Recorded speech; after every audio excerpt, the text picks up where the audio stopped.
Order! Order! You are an incorrigible delinquent at times. Behave yourself, man!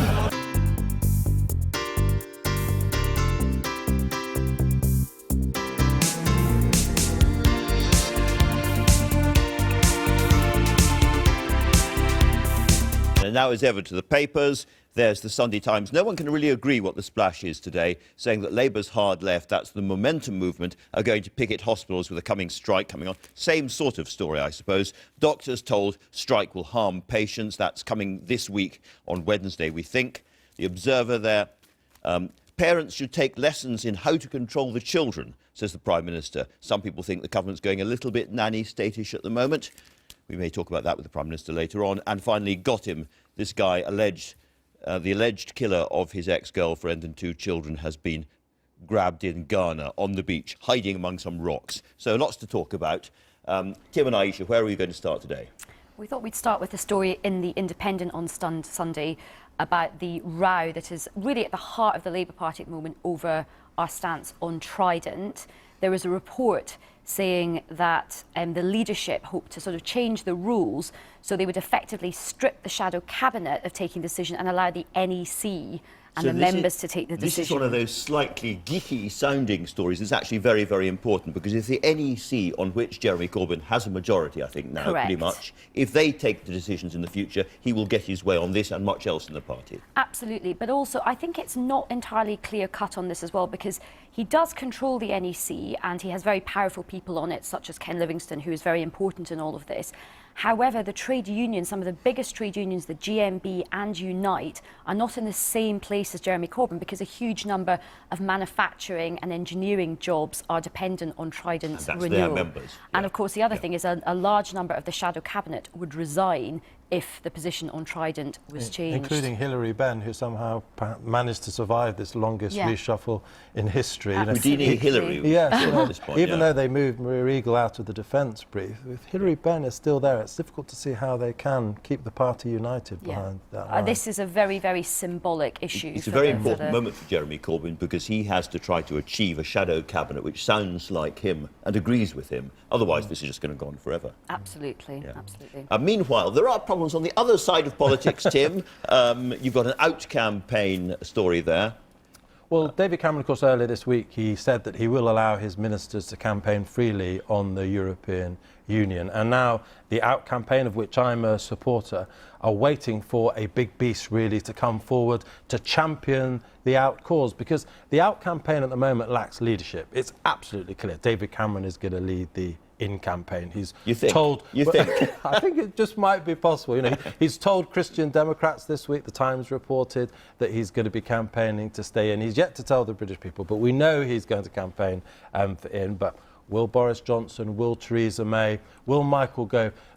The out campaign does need an inspirational figure to take the message to the country. Hasn't got that yet, and Boris was probably this is the appeal ideal. to Boris, really, from the Mail on Sunday. The Mail had a story this week, I noticed, which said that it was unfair, in effect, that although ministers will be able to campaign for Brexit, for Britain to leave the EU, that only happens after the negotiations are over. So the likes of Ian Duncan-Smith and Theresa Villiers and so forth are effectively gagged at the moment. So it's not a fair playing field. Do you agree with that? I do, and Linton Crosby, probably should call him Sir Linton Crosby now. You know, one of his favourite catchphrases for campaigning was, "You can't fatten a pig on market day." And if actually... In other words, start early. Yeah, you've got to start early. You know, we need to be making this argument now. British people are understandably nervous about changing a status quo position. If you're going to overturn that scepticism, you have to be making the argument early. And if you can't make it until after the renegotiation, which is still 5 or 6 weeks away from being complete, it's late. It's 11th hour. But I don't think it's going to be all plain sailing for Cameron on this, because it's not just his backbenchers, as you say. There's a huge number of actual cabinet members who are not happy with his position. And Number 10 already started pre-briefing for Christmas that what he wants is going to be watered down significantly. So the question for Cameron is he going to be able to throw enough red meat to his very blue Eurosceptic colleagues? Yeah. And get a kind of purple result. He said that's I don't know. Anyway, pink. Another European story, which is related, because this is all tied up with the migrant crisis, and what we think about that is what's been going on in Cologne. Well, absolutely, and we all were horrified by the awful events on New Year's Eve where lots of women were attacked. But what's now happened is the fallout from these events has been quite interesting, because the far right has seized upon those attacks as an excuse to say, look, you can't have migrants coming into the West. They don't agree with us culturally. I mean, obviously, that's not the right way to approach this. And interestingly, lots of women have now taken to the streets to march against the fascists, saying actually lots of the police did not take the right action as well. And I think what we're seeing, it all leads back to the fact that there needs to be a proper examination across the whole of Europe about how we actually deal with this migrant crisis. What really went on in Cologne and who was really responsible, it's a bit of a murky business, but what's clear is that Angela Merkel, who looked like a kind of European hero or heroine only a few months ago, is now in real trouble over this. She is, and she's toughened up her rhetoric on deporting migrants after these assaults. But I think it's incredibly important in this very sensitive, difficult, complex situation to not pitch race and religion against attacks on women. I think that's a dangerous game to go down. And I think we have to be very careful. It is also one of the first responsibilities of any government, any Prime Minister, to keep their people safe.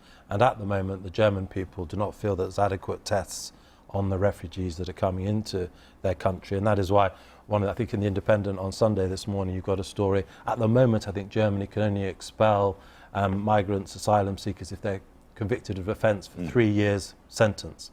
And she wants to change that limit so that it's much easier to expel people. And I don't think people will accept large influxes of refugees unless they believe their government has a system to ensure that the bad eggs in that quota, in those numbers, can also be removed. But we mustn't let the actions of a small number of criminals tarnish. Of course. And also, by the way, I think, Tim, it does show the importance of having an EU that works together, because this migrants crisis does need to be solved. Let's not go down that. We could have a very long debate about that. If only we could have an EU that worked together, but I think we've learned. Now, sorry. I only said downward because I want to get on to the Prime Minister's big announcement of the day, which is smashing up all these council estates. It sounds to me very much like what Tony Blair said in his big first speech after becoming Prime Minister in 1997 at, I think, the Aylesbury estate in South London.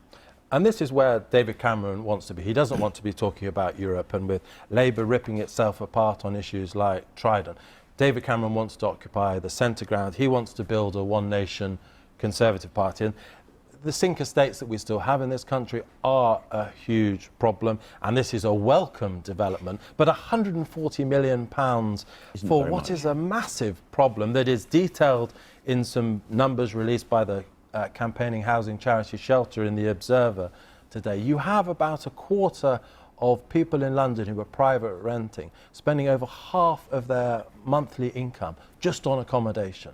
We are building only half the number of houses that we need in this country. So the scale of the response from the Prime Minister, it's good that he's talking about this issue, but it needs to be so much bolder. But surely also the question in this is whether once these estates are raised and rebuilt with more density of housing, how much of that is actually social housing and how much of it is for sale? Yeah. Absolutely, and I think housing is going to be a big issue for the forthcoming mayoral election in London, which is going to be very top issue in London. Absolutely the top But the reality, though, is until we start building on some of the green belt, which isn't that green, we won't solve this crisis. Another day, another Andrew Neil show, another Labour resignation, Ayesha. Yes, it looks like the Sunday Politics is going to have another resignation. Alison McGovern, who leads a group within the Labour Party called Progress, is resigning over comments made by John McDonnell, saying his comments over Progress being the hard right, and she disagrees with the leadership's position.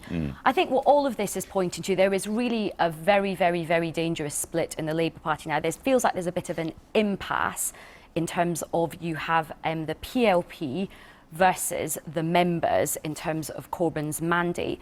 And I suppose my plea, and I think everyone's plea to the PLP and to the NEC and to the Momentum Group, is we do need to have a bit of calm, because it feels like the beginning of a kind of landslide of of Labour centre-rightists, if I can call them that. I don't know what to call them really these days. They're all peeling away one by one at the moment. And the question is, should they actually be steadying the ship ahead of elections? I think it's very difficult, but I think they should. I think we all have to try and come together, as difficult as it is, because remember, we start the year by making ourselves the story when large parts of the country are flooded, the doctors are about to go on strikes, train fares are going up, and also the danger for the Labour Party is Cameron is merciless with the Labour Party. He is coming to execute the Labour Party in terms of our funding is going to be cut through the trade union money, short money is being funded, we are about to have the boundaries redrawn in a very unfair way. I don't think you need to be murdered. I think you're doing a good act of suicide at the moment. We are sort of self-harming. But I think the Labour Party... I should say the Labour Party say that she's quitting over a review which actually hasn't happened yet, so it's a bit premature to say the least.